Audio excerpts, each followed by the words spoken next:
Welcome back to the In the Lead show. My name is Jennifer Tsang, and you're listening to episode number 36. In today's episode, I have a conversation with Dr. L. Carol Scott about how you can become a trauma-informed leader. Now, a little bit about Dr. Carol Scott. She thought she'd be a shrink or professor who trained shrinks, but life said, no, go this way. And right now, we all need that way urgently. As a 2018 TEDx speaker and author, Dr. L. Carol Scott is a coach, trainer, a keynoter who teaches that relationships are at the heart of all our successes. Clients with growth goals turn to Carol for unexpected strategies to expand success through better relationships. The surprise in Carol's self-awareness success strategies is their origin in her first career of early care and education, with a BA in child development, a BA in anthropology, an MA in early childhood education, and a PhD in developmental psychology. Carol appears to be an unlikely success coach, especially in the corporate world. Today's conversation with Carol about how you can become a trauma-informed leader and why it's important that we all become trauma-informed was a really fascinating conversation. And I think it's applicable to anybody in life, because the more that we are informed of our own trauma, we can start becoming more informed of the trauma that's around us and in others. I think this is a really key component to leadership, especially self-leadership, and how we can all be better leaders of ourselves. Before we get into the show, don't forget to hit that subscribe button, follow the show, like it, share it with your friends, families, colleagues. Leave me a comment. Let me know how you like the topic for today's show or other shows. I would really appreciate it if wherever you're listening, you leave a rating so that others can get the same value out of these conversations that I hope you all are getting as well. Thank you for listening to the In the Lead show. Don't forget to subscribe to the show and check out the In the Lead newsletter. Every week, I send out mindfulness and leadership tips to help you become the best leader of you.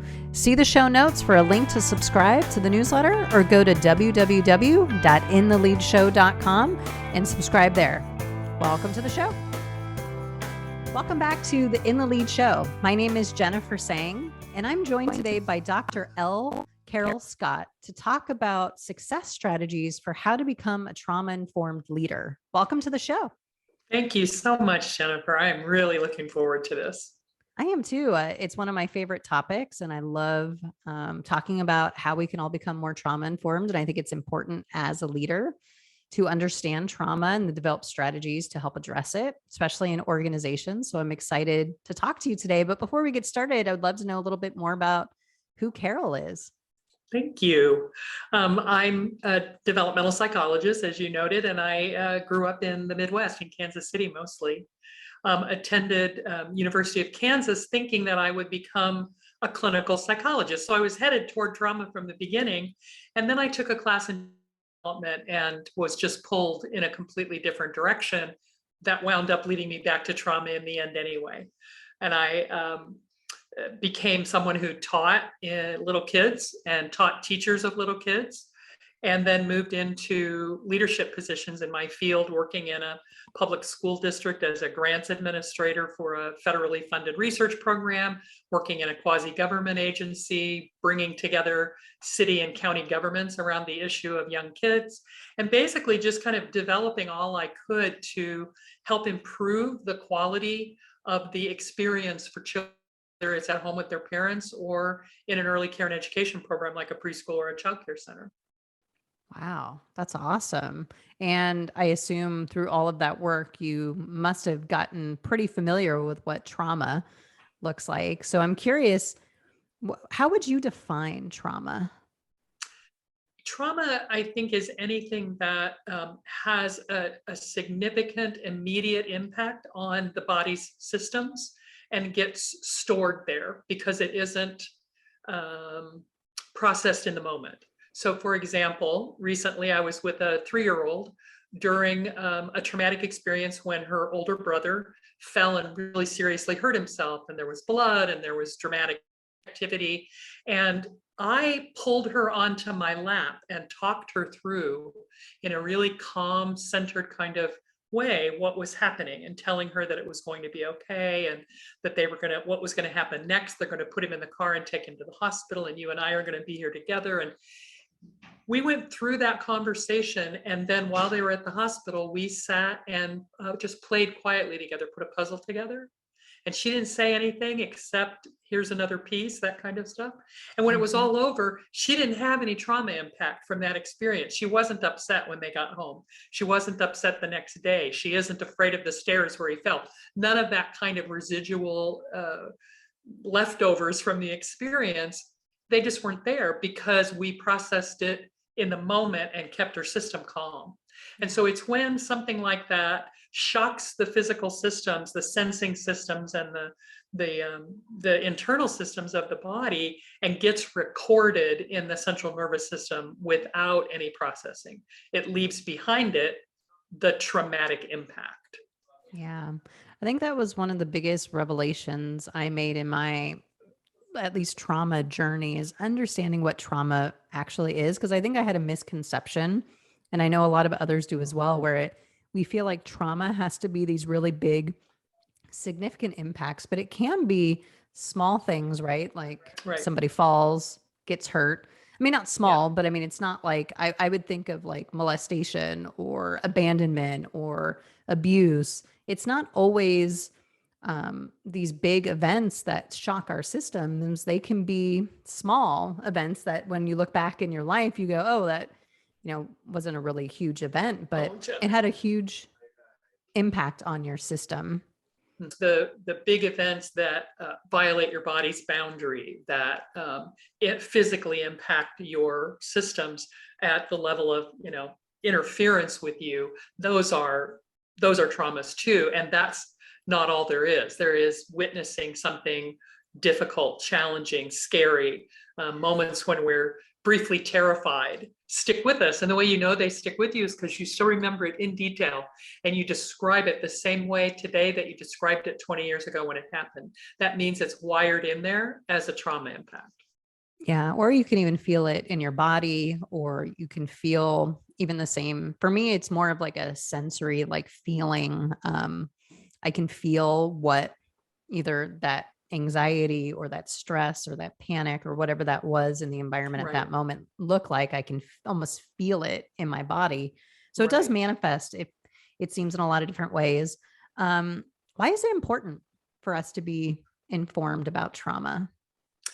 Because we live out the trauma in our behavior. So the inputs to the system get recorded, and then our behavior is like playing a version of the tape. And we're not even aware that we're acting out the trauma, but our behavior wind up not being our own anymore. We say, what we do in the moment is triggered by the repetition of the experience. It starts the tape playing. And we are not always aware that that's happening. And we wind up saying things we wish we hadn't, doing things we wish we didn't do. Yeah. Yeah. Yeah. I find that we're more reactive. When we're more trauma informed, we can be more responsive. We have more choices. We're able to make different decisions that aren't rooted in that traumatic event or whatever you're holding in your body from that event, whatever residual feelings or inputs might be there. Absolutely. Yeah. One thing my therapist always talks to me about, which, I always like to keep as kind of a frame of reference, is in our everyday lives, we're either coming up against our own traumas or we're coming up against things that reference traumas that we have experienced. So it's not always also so obvious, maybe to the naked eye, like going, oh yes, that is definitely trauma. That's the stuff that I'm really interested about, because I feel like that's where a lot of bias and some of those covert things that we don't necessarily see are driving our behavior. So I'm curious your thoughts. I know you talk about self-awareness. Like, what are some of the things people can do to become more aware of even those covert, things that are coming up and might be referencing a traumatic event? That's a great question. One is to be willing to be open to feedback from other people. That's a big one, because I find that I cannot always become self-aware on my own. I need a mirror to look into. And one of the really great examples from my own life that I often think of when we talk about this is I had the marvelous opportunity to participate in the Center for Creative Leadership Development Program.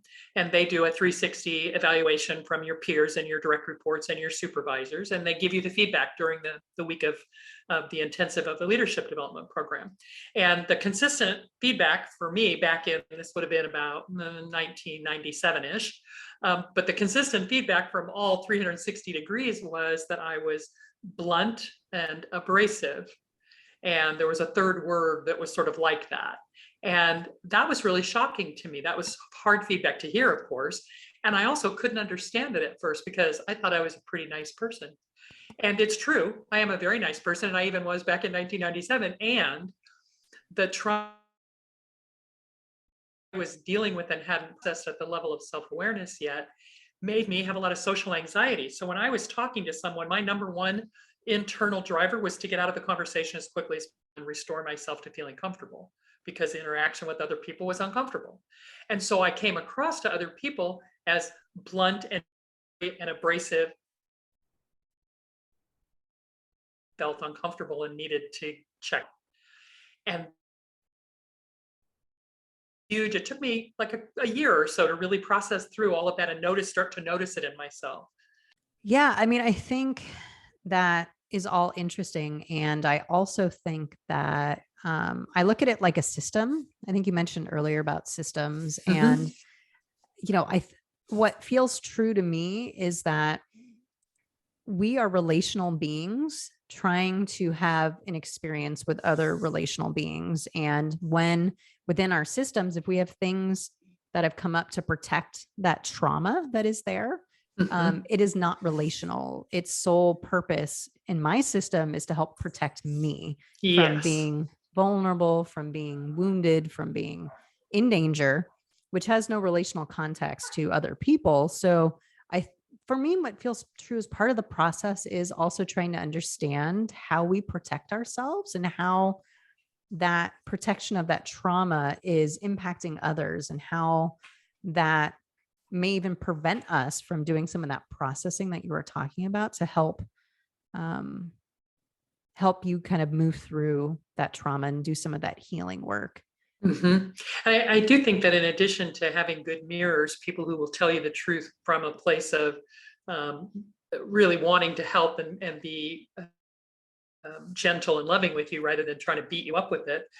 There's also just spending time with yourself in meditation, in journaling, in reading books that help open self-awareness, that help understand how our systems work and how our mind works, particularly in relationship to the body systems. Those are very helpful tools as well. Self-reflection, opportunities to just spend time with me and notice myself. Yeah. And I find that for me, it's self-reflection without judgment and using a lot of curiosity to just get a better understanding of myself. Because I know I have a tendency to be really critical and judgmental of myself. Like if, let's say something happened, and that's just a tool that I have, probably a trauma response that I developed at some point, to be really hypercritical and judgmental. But if we can be curious, I feel like that's almost a doorway into helping us understand and work with that trauma a little bit better. And that's where a lot of, for me, that relational aspect comes in, is I can be more relational when I'm curious versus judgmental. And I know a lot of people have that kind of inner critic is talked about a lot. And my I was going to start with my current focus for my life lesson that I'm going to be learning probably for the next 30 years, if I can live that long, is curiosity over certainty is the way to go. I'm really certain I know what's wrong with you, and I'm really certain I know what's wrong with me, and I can fix any problem. I'm a real fixer. And if I can stay curious instead of certain that there's a problem and I know the solution, that brings us to the relational capacity to really work together in whatever is. and find our way through it in a different kind of way. And what we're talking about here is what I call the success strategy of independence, which is the toddler. As a toddler, we're supposed to start telling the world, this is who I am. This is what I think. This is how I feel. And this is what I want. Because we already, as an infant, developed the ability to say that I call the success strategy of trust, because we get our needs met by trusting other people. And so then we get to a little bit older and we have to start talking and explaining and expressing all the rest of us. And we in America really mess with this period of development a hard way. And so what a lot of us come through that toddler period with is this self-criticism, instead of the sense of independence of, I know who I am and I'm okay with who I am, how I think, what I feel, what I want. I'm a good person with all of that. What we wind up with is, I'm not a good person unless I think the way you think, a parent, teacher, authority figure. I'm not a good person unless I feel the right feelings that are socially acceptable. I'm not a good person if I want things that you think are the wrong things to want. I should only want these other things that you think are the right things to want. You, the world out there. Right. And that can be challenging for people who maybe grew up in like narcissistic households or with parents who were unpredictable and kind of questioned that sense of trust. So I know that there's many layers to trauma, and, you know, a lot of that's influenced by kind of that development period right early in our lives. And I think part of the journey is just really understanding that. Yes. And that independence I really love, because I feel like we do, especially in our society, lose our sense of that independence, and we become really dependent on what others think, how others perceive us. It's very external. It's very, yeah, it's just, it feels like we're always seeking that external validation. And what I hear you saying is kind of bringing that kind of validation back to ourselves and really owning that. And in that independent space, being able to really thrive. And right. Yeah. And even without a narcissistic parent or a parent who's really, truly traumatic, delivering the traumatic experience regularly, our brains can get wired around pleasing other people rather than knowing who we are. And that's a tough one to break, because we're so young, 18 months to 2.5, 3 years old. We don't remember any of that. We don't remember the experience. And even pretty nice parents, so you say to every toddler says to a parent, I hate you. It's pretty common. And if what your loving parent says back to you is, oh, honey, you don't hate me. I know you love me. Well, that's not traumatic, but that's telling you that it's not okay to feel the feeling you're having. And it's just such a simple shift to, I hear that you hate me and I love you. And I know that you also love me, and it's okay to hate me right now. You're really angry, and it's okay to feel like you hate me right now. That's all right. Yeah. That's a validation of, I know who you are. I see you. And we I often say when infants are learning to walk at 9 months to 16, 17 months of age, and they fall down all the time, we don't identify them and label them as bad at walking. Yeah. When toddlers start trying to express how they feel, what they think, and what they want, they fall down all the time then too. They're bad at it. They're the worst little diplomats you can imagine for a pretty long time. They just, they throw tantrums. They tell you kinds of things that don't look stable, but they're not. And then we immediately label them as terrible, bad, bullies. We have all these words that we tell them about who they are at an age when they can now remember that that's what they're being told, that it's being wired into them. And really, they're just falling down on a learning curve, and they're going to get better at it if we help them. Yeah. I feel like that takes a strong command of self to be able to shift into that perspective to say, honey, yes, I hear you saying that you hate me right now and I love you anyway. And yeah, I mean, I think that's a very powerful tool. I mean, even in corporate situations, how many times do we label people certain things without validating them, without really taking the time in our how many times we see people just reacting Right. to situations that come up. Such a fascinating topic. And you're right. I mean, if we can think about the toddler who's learning to walk, we don't, you know, chastise them or make them feel like they're some terrible person because they're learning. I mean, there is a curve. And I think also that a lot of the healing process and knowing yourself and kind of developing these success strategies is also a process too, right? We can't just assume tomorrow we're going to snap our fingers and be, Right.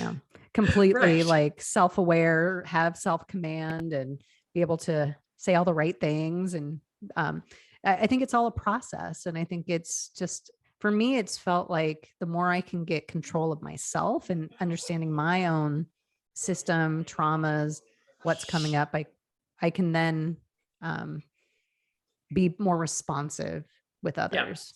Yeah.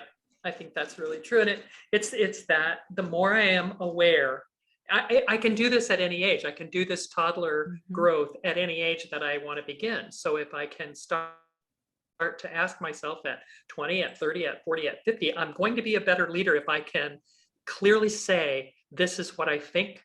This is how I'm feeling about this. Mhm. This is what I want as an outcome. Yeah. And, for me, with the traumatic background that I grew up with, the very first time I ever said in a definitive way, I want this, I was terrified, like literally had the edges of my vision darkened and my heart started racing and my palms Mhm. sweated because I was saying what I wanted. Mhm. Well, I had to get from there to where I am, a few years later saying, this is what I want. And I feel perfectly comfortable and safe doing so, saying, Yeah. this is what I want. Yeah. That is powerful. It can be a very traumatic and anxiety provoking experience, depending on where you're at in your journey. But yeah, I mean, absolutely, that resonates with me. Now, I wanted to ask you real quick, because this is something I'm really curious about. We've talked about trauma, we've talked about some success strategies that you can use, but I'm curious, like, what is your perspective on why it's important for corporate leaders to be trauma informed? And what does that look like? Because I can imagine some corporate leaders saying, hey, I'm not a therapist. I'm not, a psychologist. This is my job to like coddle and babysit and, help heal people around me. Why do I need to know about trauma? So I'm curious, like, why do you feel like it's important for leaders to be trauma informed? Well, primarily because they have to put their own oxygen mask on first, just like the adult on an airplane. When it starts to go down, you don't put the oxygen mask on the helpless person. You put it on you first so that you can be there and be the presence that is safe. So we, as the leaders, in our self-awareness, strengthen our leadership. The more we're aware of the ways in which early programming, early wiring is informing or pushing or driving our behavior, the better leader we will be. And that doesn't mean that I have to, as a strong leader who is a self-aware and healing my own old wiring, I don't have to help other people, but it helps me to be able to recognize that's what's going on.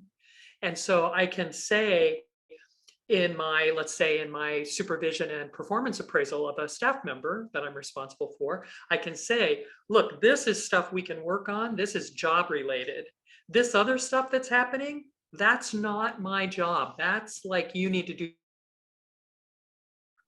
that's about you. This is about the job. And if we can differentiate that for ourselves and develop our own self-awareness around the stuff that's affecting the job but is not the job, then we can help divide it out for the people who work with us. Yeah. I think that's a powerful distinction. I don't think it's about necessarily people having to have the skills to heal people's trauma, but I feel like there's some level of healing and just understanding and being able to spot when a trauma response is happening. And I'll give the example that I see quite a lot in corporate is during any kind of an organizational change. Mm, I also know of a leader who stepped into a role about a year ago and has been trying to implement some new changes and wants to release, new platforms, whole new strategy, and they're facing a lot of resistance. And mm, my observation was, what is the history of this organization? Do you know that 5 or 6 years ago, there was a lot of trauma around something similar that happened, that a leader came in and tried to change things up, and it was very toxic. And a lot of people had a lot of, you know, just reactions to what was happening in the environment. Could this be referencing that?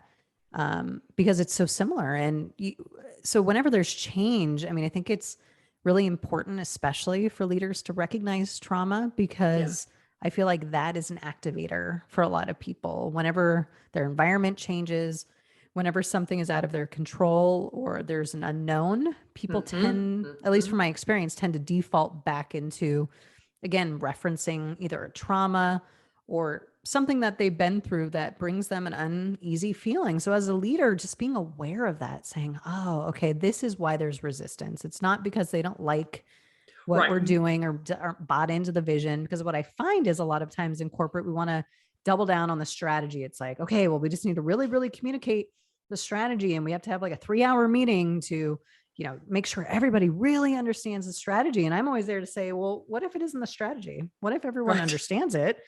It's just that they're afraid because they've been down this road before and it's burned them, and they are having a reaction. Absolutely. And, And I, even, I'm sorry. no, go ahead. I was going to say, even without an identified trauma, like a history of abuse or something like that, our early brain wiring can absolutely be working against us. And no matter whether there is past trauma with change, change is difficult for human beings. Even positive change, growing the organization, new resources, new, a new opportunity on the horizon, that will always predictably bring out everybody's faulty wiring, if you will. So Mhm. whatever it is, however I'm reactive to change, whatever my personal level of trauma or history, I will act out of that. And if leaders take all that personally or make it about communication or something else, Right. they're probably going to make it worse, and they're going to spend a lot of time unnecessarily. Yeah. Because all we need to do is go, okay, there's Sarah acting out her usual reaction of fear about change. And there's Jeffrey over there doing his usual thing about trying to take control when he feels out of control. It's like we get to recognize these are patterns that are familiar for these people, and it's their default. Yeah. It's not about me or Yeah. the decision. And I think when you go on your own trauma journey and experience that for yourself, I know for myself that it's a lot easier for me to identify that and go, oh, I've seen that in myself. That must be what's happening. Or, oh, I've seen that happen before. I Yeah. know what might be lurking. Right. So I feel like the more we kind of explore our own trauma, like you said, put your mask on first, Uh-huh. more we explore our own trauma, we start to identify it in others around us. And that even builds more empathy, more connection, capacity for compassion. Like so many of these things that we like talk about in corporations and our cultures, but we don't really bring it to life. And I feel like a big missing piece is the trauma that we don't really identify or talk about enough. Right. It's like And we're that's, afraid of it. yeah, exactly. Because who wants to look at trauma? Who wants to look at what's wrong with themselves, or what, it's nobody wants to. My experience is that people just don't want to really turn that microscope close look on their own history. And that's the value, I think, of the self-aware success strategies. It's 7 simple, identifiable strategies from our early years. Like, how do you trust right now in your life? When you have a need, how do you get it met? When you express who you are, how do you feel about that? And what's it like? Do you know who you are? Can you say what you want? Can you, in simple terms, just flat out say, this is what I think, and feel comfortable with that, even if it's a different opinion from everyone else's in the room? And then if I could go ahead and just introduce the other 5, Mm-hmm. how are you inspired? What's your faith in possibility? That's what I call the strategy of the 3-year-old, is excitement, enthusiasm, creativity. That's a 3-year-old in a package. They believe all things are possible. And where is that in you? How do you get what you want? Once you're able to say, I want this, as a toddler, when you're 4, you go about negotiating to get it. And 4-year-olds are like the little diplomats, literally the little labor negotiators of the early childhood classroom. They can talk you into almost anything if you let them, if you're willing to negotiate with them. And then when you're 5, learning how to be the strategic planner, how to have a vision, a goal, and develop a strategy for getting there. And then finally at 6 and 7, your capacity, your strategy, if you will, for compromising when negotiation isn't enough, and for accepting that you don't always get what you want. Even if you negotiate and compromise really, really well, sometimes it doesn't go your way. You have to let things go. And those strategies taken to an adult level become a way to expand self-awareness about how am I bringing these experiences from my first 7 years, what I learned about how to do these things, how am I bringing them as reactive, knee-jerk, this is just the way I do it, without any thinking and reflection and noticing and self-awareness of how that's working for me.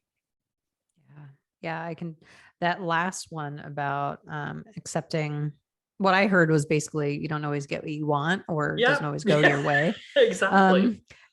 I see that a lot in adults, right? I think that is also another big roadblock to change is that acceptance piece and really understanding. And I think, unfortunately, I don't, at least from my experience, I don't know how much of this we're even taught or even demonstrated or modeled through especially early childhood development.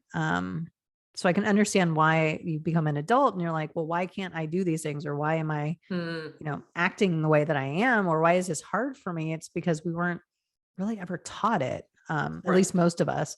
And then when especially you become a leader, it's like almost expected, like, here, we'll send you to a week training and then you're now a manager or leader. And it's like, well, wait a second. Okay. So I feel like, there's a lot of, you can apply a lot of those same strategies to your adult life. And I think it really starts back with that curiosity and just intrinsic motivation to want to be more aware, to want to make that pivot. I think that's a big one is, how you can get through that discomfort or that resistance to wanting to do something, make a change, right? I think those are some of the key components that, as people in leadership positions, really is something I think is absolutely necessary to be able to be a leader, especially in, this new world that we're living in. And as you noted, a lot of us, I certainly get thrust into leadership positions before we have all of these strategies really in our pockets and the capacity to use them well. And so in some of my earliest leadership roles, I was extremely controlling of my staff. I was micromanaging the heck out of them all the time because I didn't know how to ask for what I wanted. I didn't for it, and I didn't know how to compromise, and I didn't know how to accept that I didn't always get it. And so without those tools to use, I just had to control everybody every second of the day. And I'm sure, as nice as I was, people loved me, but oh my gosh, they probably went home at the end of the day going, oh, she's exhausting.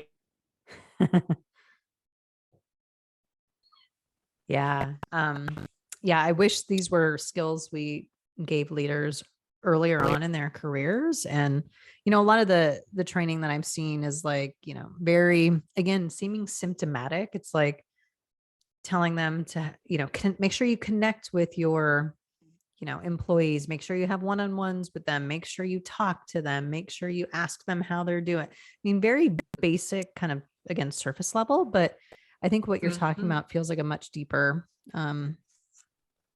journey into self-awareness and becoming, again, more of that responsive leader versus that reactive leader. And I'm not sure that I can observe patterns in other people's behavior, with some reliability and some understanding, unless I am willing to look at my own patterns with that same kind of curiosity and understanding and compassion. Yeah. Again, what comes up for me when you're saying that is, yes, that is true. And what it goes back to that self-command again, is like how we regulate ourselves, because I can feel that, like, I would say, yeah, I want to do that, but I can see a lot of that kind of unresolved trauma or, feelings and energy inside of me gets in the way. And I'm not able to really step into that as much, especially under like especially under stress. It's really difficult for some leaders to really have that really good self-command. Absolutely. One of my most embarrassing moments as a leader was when I simply dissolved in tears in a meeting of real importance with some really significant corporate leaders. I was working in essentially a nonprofit capacity and looking for corporate partners, and I just lost it. In the middle of someone having an expectation for me to do more work, I just felt completely overwhelmed by the work I already had to do and could not get myself out of that place of reactivity, and have looked back on that moment in my career as not a failing, but as a significant opportunity to learn, honey, you need to do some more work. You need some more self-awareness about why this just happened. Yeah. And I always say it's a good thing. It feels like life is always presenting you with opportunities like that too. It doesn't end either. I feel like this is mastery type work.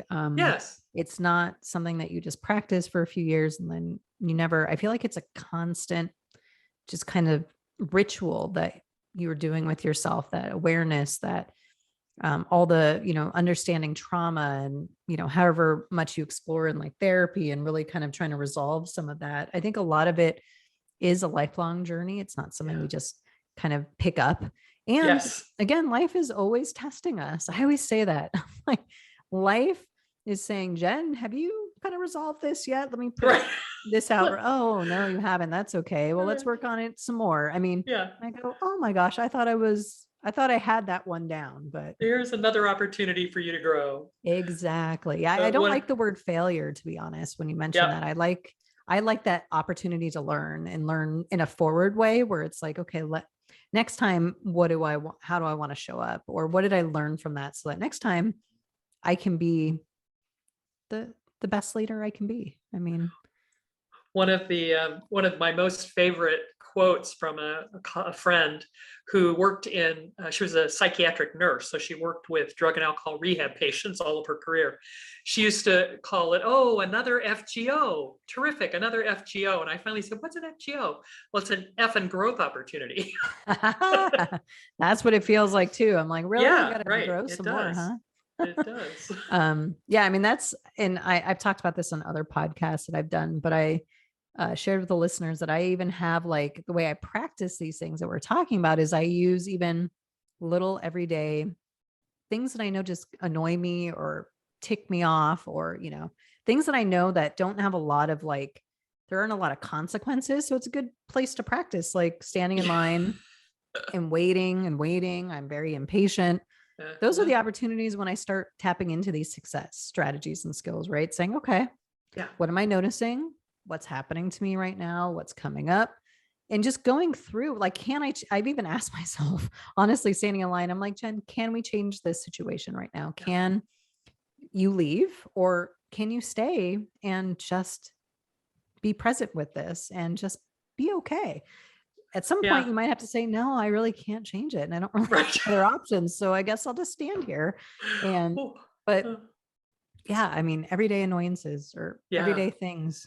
One of my greatest lessons, I mentioned controlling things as something that I've been working on since I was a young leader. One of my greatest lessons is when I decided to give up living in a sticks and bricks house and live full time.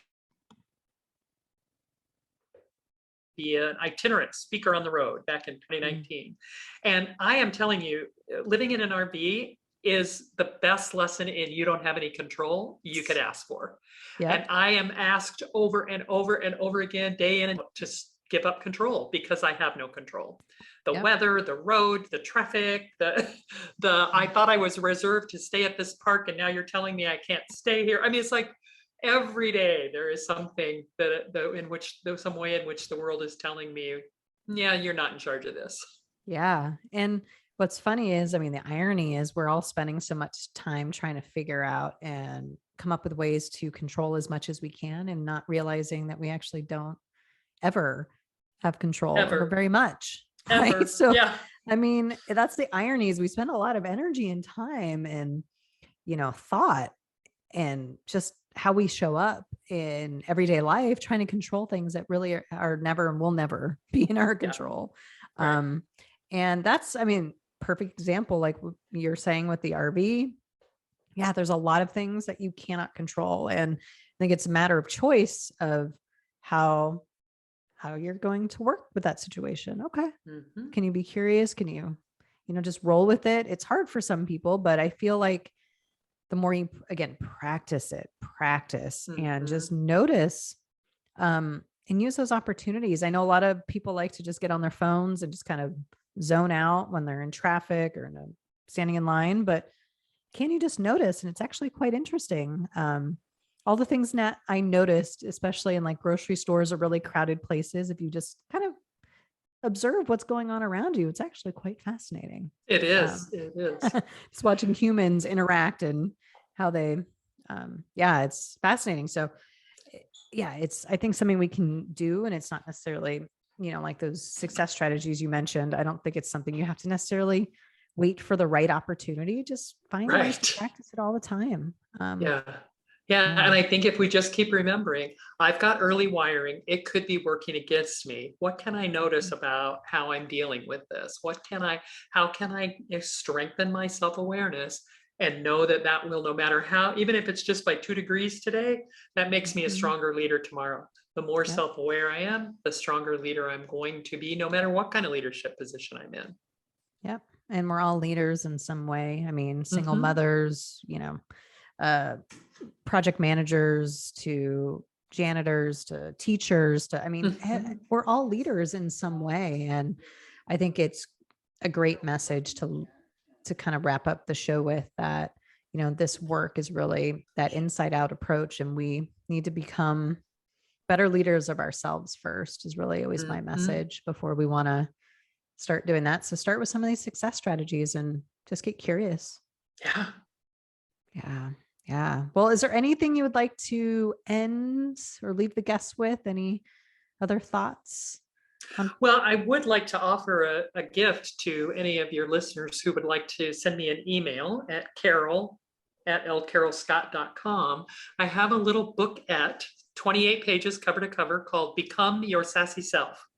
And it Oh, gives an introduction to the 7 success strategies of self awareness and where they come from in our early childhood, and kind of how to look at them in yourself now and begin that first step of kind of, it's a self assessment, really. It's kind of a way to say, is this how it's going for me, or is that how it's going for me? And I'll return it by email. awesome. Great. That is, and I'll also make sure to include that in the show notes in case anybody Great. missed it, so that you can connect with Dr. L. Carol Scott. Thank you so much for your time today. It was such a pleasure getting to speak to you about how we can all become more trauma informed and become better leaders of ourselves.